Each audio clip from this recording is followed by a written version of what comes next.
Yo, me tell you, hunting season. Cake and dumpling season. Me I tell you this a hunting season. Me I tell you this a dumpling season. Yo, vice of the one called Big Gangzilla, you don't know. Yeah, Rastafari live, it's boom shot, so.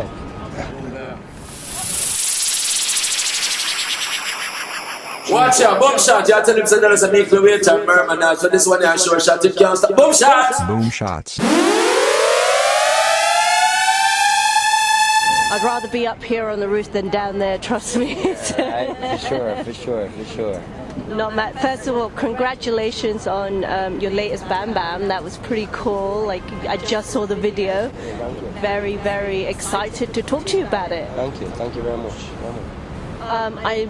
I love the idea that, you know, Sister Nancy was actually in the video, not just sampled on the record. That was very cool. But how did that whole culmination come together? Well, I want to tell you, really, you'd have to ask Jay. It was very clever of Jay-Z to put that together. He had been doing some research and found out, I think it was the 30th anniversary of the song this year and whatnot. And it just so happened that she was in Jamaica at the same time too. So, you know, great coming together of the forces, you know.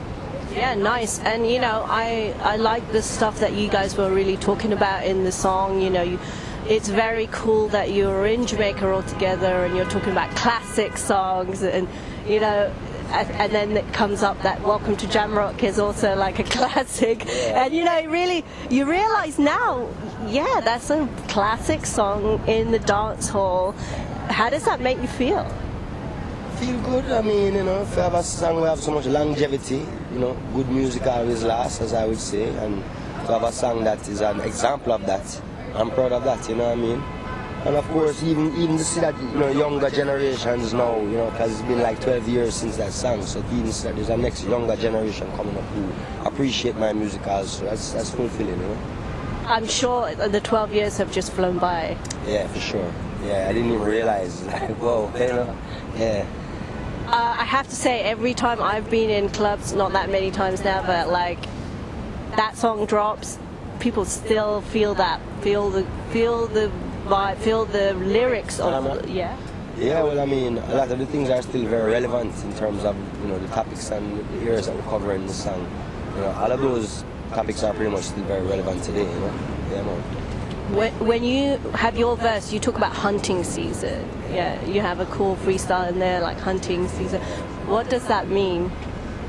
Hunting season means, I mean, it depends on your interpretation of it. And for me, it means that, you know, works to do. You know, you got to go get yours. You know, nothing is really going to be handed to you. You have to work for yours, just like we just say, you know, by the sweat of your brow, you eat your bread, you know. So you have to sweat. You know, so hunting season, time to go look it. I always get the feeling you're constantly working, so you're always hunting then. It's been hunting season for the last 12 years. Yeah. Well, you're going to catch some big prey then. Yeah, I hope so. Another congratulations on the new album. That's why we're here and looking forward for you having your NYC launch party tomorrow. Yeah, thank you very much. I'm very much proud of that, so thank you. I have to talk about the song Raw. You know, it's something that I really want to ask you about the Raw, and you talk about the ghetto youths Raw for the cause. What is that cause? Well, cause is really for the upliftment of your community, to defend your community, to be a leader in your community, be seen as a bigger brother in your community, you know what I mean? And we know how the inner city culture go. We're not you know, ignorant to that, you know what I mean? And we're trying to speak in a language where even the inner city themselves can understand, you know what I mean? When I was coming up, what we call rude boy or thugs or gangsters, when I was coming up, and up until even recently, these people were defenders of the community, you know what I'm saying?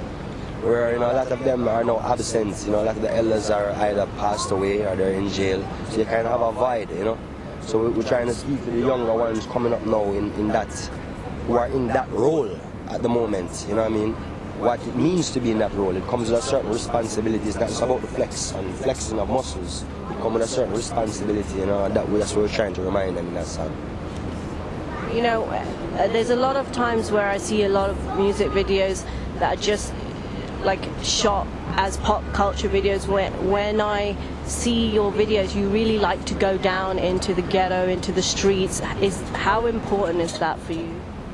Well, I mean, the song usually dictates the visuals, you know what I mean? So depending on the song that we're dealing with, you know, if we're dealing with a song like Roar, which is speaking about the ghetto, you can't really shoot that video uptown, you know, you have to really depict the visuals in terms of what the lyrics are saying. So really what happens is that the song really dictates the visuals. So it's not really to say it's a mission of mine that all of my visuals have to be in the ghetto, or, you know, it's really just depending on what track and the music itself, you know, yeah.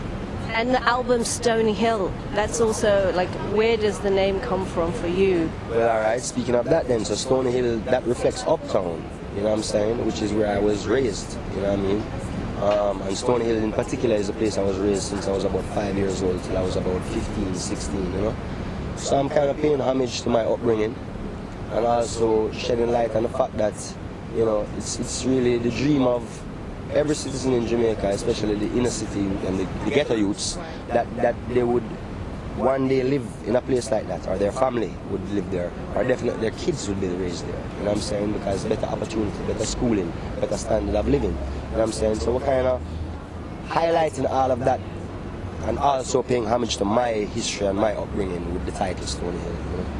And we shouldn't leave out the girls here, because you also have a song called Autumn Leaves, which I assume is something for the girls. Yeah, we have a song called Autumn Leaves, which is like a very slow ballad style song, and it's the first that's very new for me to do a song of that nature, where I'm singing especially that slow of a tempo, you know, it's really like a love ballad, you know, but that kind of reflects me being a fan of the greats like Nat King Cole and many others of that kind of genre. I do listen to that kind of music and appreciate it. So, really? Yes, I tried something like that for myself. Yeah. Before we leave, I just want to touch on the Medication song. That was a really nice song too. And you know, the first time I heard it was when you guys performed it in Miami at 420 concert, and it was like, you know, really listening to the song makes me realize, you know, there can be a song that is like you're in love with something, but it's really you're in love with marijuana. Yeah. I guess it's a... Yeah, well, yes, the lyrics, how it plays out in the song, it can be questioned whether or not I'm speaking to a lady or I'm speaking about the plant, you know, which, I mean, at the end of the day, it is really the plant that I'm speaking about. And then what is very important about that song is the fact that we're trying to highlight the medical benefits of marijuana, which I keep speaking about, you know. It goes without saying, it's no secret that we've, my culture, me, myself, you know, Rastas, Jamaicans, reggae lovers, all this kind of thing, I've been using marijuana in terms of, if you want to say, recreationally for years, you know what I mean? But with the new research that's being done, because it's becoming legal, we get to realize about the medical benefits of it, where it can really help with a lot of very serious illnesses. We're not just talking about getting over a headache or getting over the flu. We're talking about, like, you know, life-threatening diseases, life-threatening illnesses, or, you know, which is really having life-changing benefits for the positive, you know. So we wanted to highlight that with the song Medication, for sure, you know. I personally have someone I know who's been diagnosed with lung cancer, and one of the treatments, alternative treatments that she's looking at is using marijuana. Oh, yeah, yes, and it's definitely shown a lot of promise in that field, you know what I mean? So I think as the years go by and more research is done, the more, you know, more light on the horizons, you know? Like you said, it's not yourself, but many other artists within reggae. It happens to be reggae, and with, you know, from Jamaica, they've been kind of vouching to get this, to get legalization of marijuana for a long time. And this is now happening in the US. They're starting to like try and get every state on board. That must make you feel good, right? Of course, it feels great, you know. Again, you know, I keep on saying things like we have to make sure we're careful, because, you know, it would be a shame if the people who have sacrificed marijuana over the years, and because it's been illegal, they've put, you know, risked their freedom to either grow it, sell it, transport it, distribute it, whatever the case may be, or even smoke it, you know. And it would be a shame if these people cannot partake in the business. So it's still also very important for us to be organized and understand and aware of what's going on in terms of the legality and the process of it becoming legal and how it becomes now a business, so that we can also be involved, you know. Yeah. Actually, before we leave, you have a whole business that you're going to be doing involving marijuana. Explain how that's going to work. Well, so far what we're involved in, we're involved in some dispensaries in Colorado, you know. I think we're finding you're using directional mic. That's cool. So we have some dispensaries in Colorado, and we also have a grow that we're doing out in California right now. You know what I mean? So that's how we involved with it. And we also have a pen.